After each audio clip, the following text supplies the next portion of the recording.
If you're using Figma and you still haven't tried out variants, you're going to find this video really helpful on how to use variants to speed up your design process, especially when you're working with components such as buttons, tab bars, navigation bars, and so on. So let's get right to it.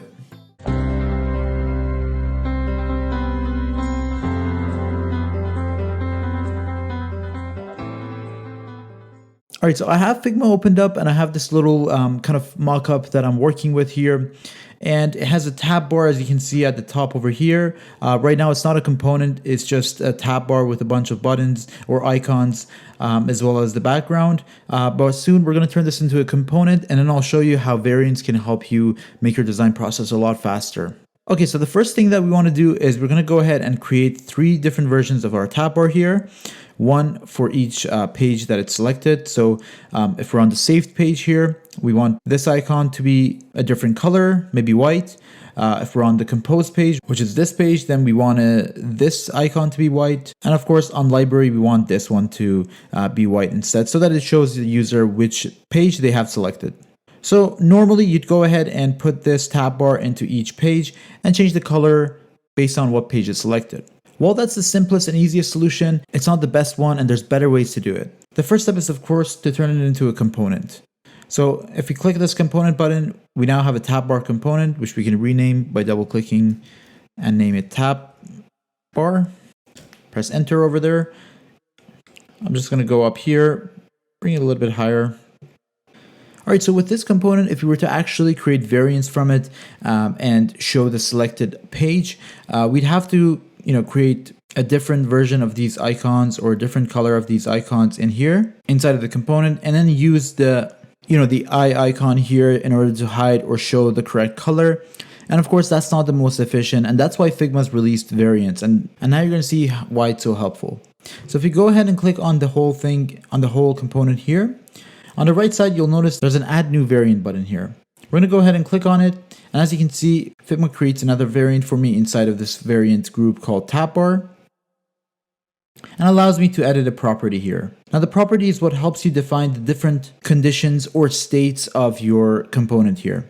Now to see all the properties for this variant, you can simply go ahead and click on the whole group here. And on the right side, you see we have property 1, which is the name of that property, as well as the values, which is default, and then variant 2.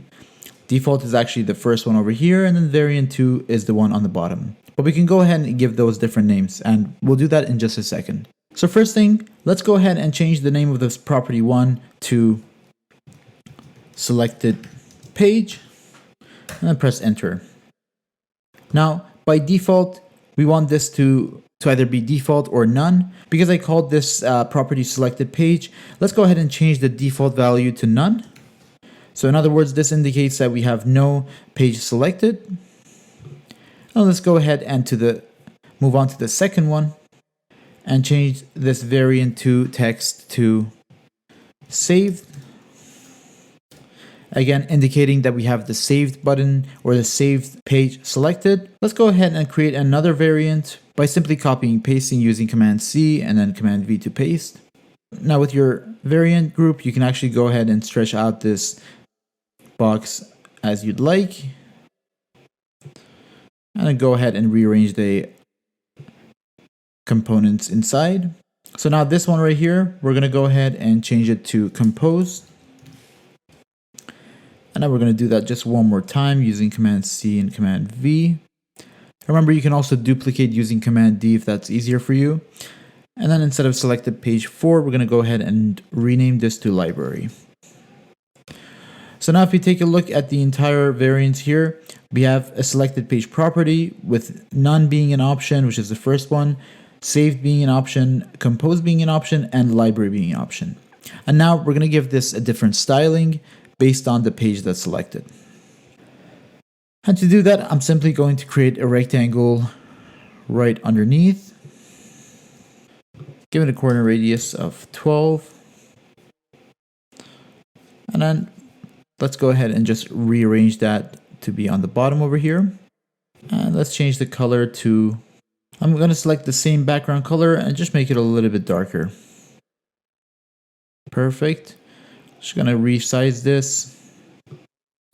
I think that looks good. So now we have our saved variant.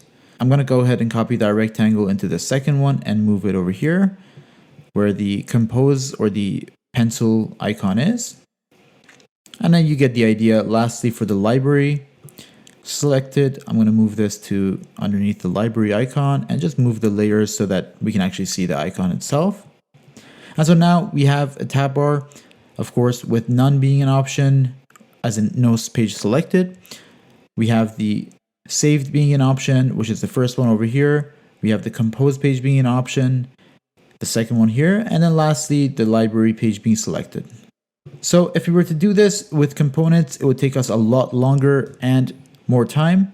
And now the beauty of this is that simply we can go down to our designs, select the frame that we want to drag our tab bar into, head on over to assets over here.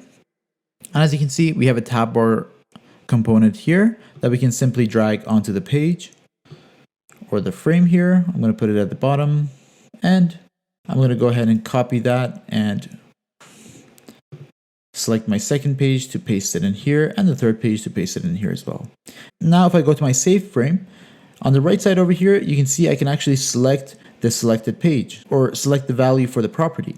So of course, this one's the saved one.